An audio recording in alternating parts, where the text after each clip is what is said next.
Hello guys! Hello, this is for Leo. Welcome Leo sa aking channel, Kapalaran 888. Welcome. Alamin natin kung anong messages, vibration, gabay, energy para sa inyong lahat. So, first card natin, Leo.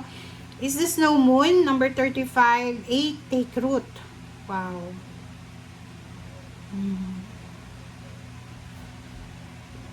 Okay, Leo. Sinasabi ng barahan na to na kailangan mo daw bumalik.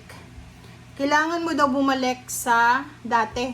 Kailangan mo bumalik sa pinanggalingan mo. Sinasabi ng barahan na balikan mo yung mga taong naging parte ng pagsisimula mo. So, pwedeng pamilya kasi yung pamilya yun yung root natin. So, siguro nakakalimot ka sa magulang mo, sa mga relatives mo, sa kadugo mo. Maybe nasa ibang bansa ka or maybe nasa malayo kang lugar.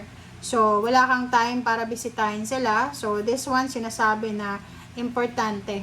Napaka-importante na bumalik tayo sa kung saan tayo galing. Okay? Alright, ano pa ba? Or parang sinasabi dyan na sa second week ng April, parang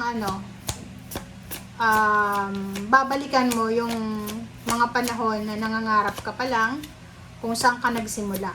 Parang ganun. Babalikan mo yung motivation mo, yung inspiration mo dati.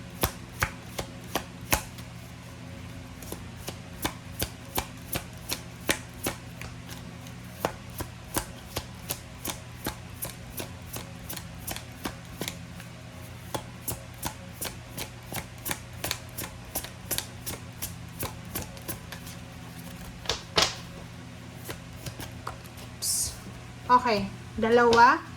This is 35, 8, home, and alchemy 25, 7. So, dito sa dalawang to, sinasabi ng bara sa inyo na may mga pagbabago, Leo. There's a change. Pwedeng hinihintay mo to. Marami kang hinihintay na pagbabago para sa pamilya mo. Like for example, sa mga anak mo, kung may anak ka, sa apo, pamangkin, sa kapatid, sa magulang, parang ganun. Or maybe, the second week ng April, posibleng nagbabala ka na magpa-renovate ng bahay, magpa-pindura, ganyan-ganito. So, nakikita natin yung pagbabago. So, you are waiting for this change na posibleng gagawin mo na siya. Okay? So, yun. This is, maybe like, new members ng family, pwedeng new babies talaga kasi marami, pwedeng magkapatid, nag-asawa, parang ganun. So, maraming pagbabago na posibleng darating sa'yo simula ngayong linggo. Lalo na sa loob ng foundation mo, sa loob ng tahanan mo. Marami kang marirealize, marami kang mga plano, parang ganun. Alright.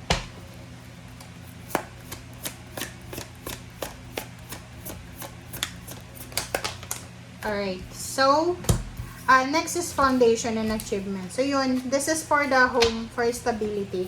So, nakikita ko sa'yo dito na punong-puno ka ng inspiration. You are full of inspiration, you're full of motivation, full of hope, pag-asa to. So, nakikita ko sa'yo dito na, you're aiming na sana makapagsimula na ng pagpatayo ng bahay mo, pagpapintura, pag-renovate, or pwede bibili ka ng lupa, or parang nakikita ko dito, there's a parang plan. Pwede siyang step 1 para sa pamilya. Like yun, it's either pregnancy, it's either new baby, yung anak or apo, pwedeng kinder, parang ganun. So, maraming magsisimula sa buhay pamilya mo, sa foundation mo, simula ngayong linggo.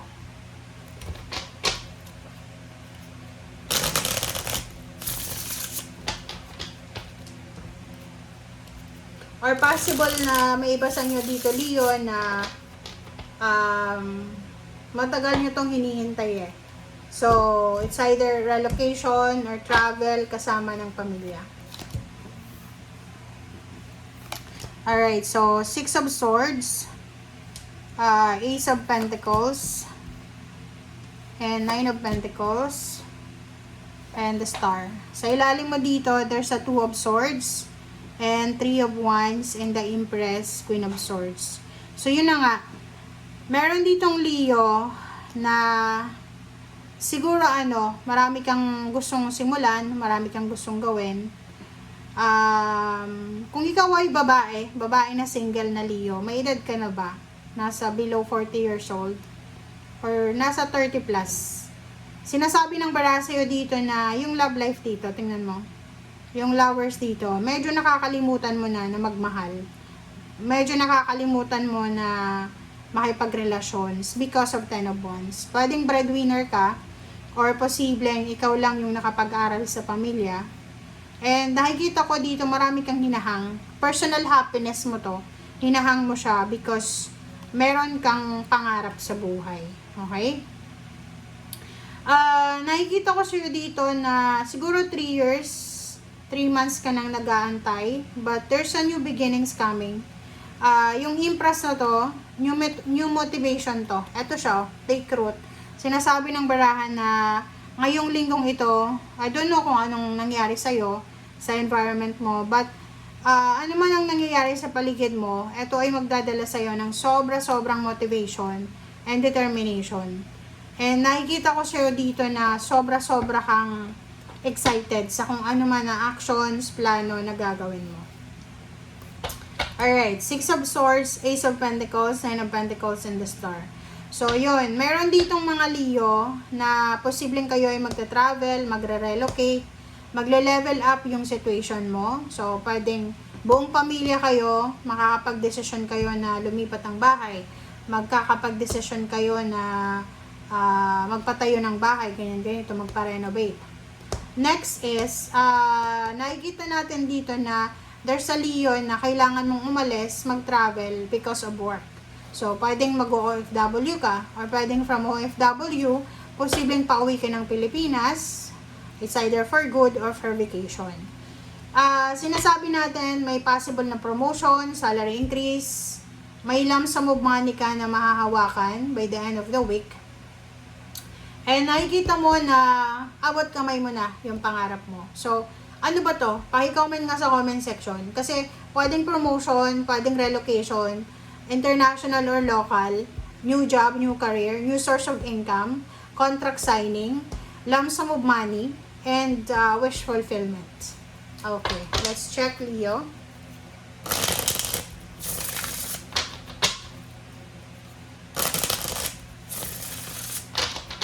Alright, Six of Swords.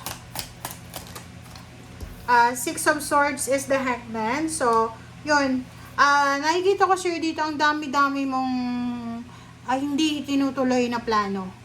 Yung iba sa inyo, ilang beses na kayong nag-decide na mag-travel, maghanap ng trabaho sa ibang lugar, sa ibang bansa, or sa kung saan-saan pa man. Pero hindi mo tinutuloy because nakikita natin na marami kang inuuna na like obligations, or inuuna mo yung ibang tao. Ace of Pentacles is Two of Wands. So, yun. You have several choices and options. So, sa linggong ito, nakikita natin na marami kang pinagpipilian. Like, marami kang offer, job offer, or financial source na nakikita tayo dito. Okay, Nine of Pentacles. Okay.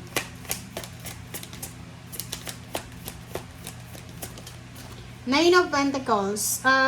Seven of Wands. So, doon sa mga Leo na may trabaho, may business, ano ba yung meron kayo ngayon? Especially yung source of income.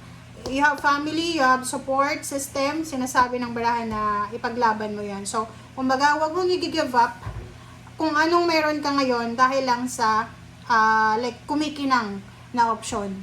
Okay? So, mag-focus ka sa kung anong meron ka sa ngayon. Kailangan mong protectionan yan. Protectionan mo yung trabaho mo, yung business mo, yung source of income, yung savings mo, parang ganon. So, you need to protect it. Okay? Last card tayo. Four of Wands. So, nakikita ko sa'yo dito na abot kamay mo na yung pangarap mo para sa pamilya.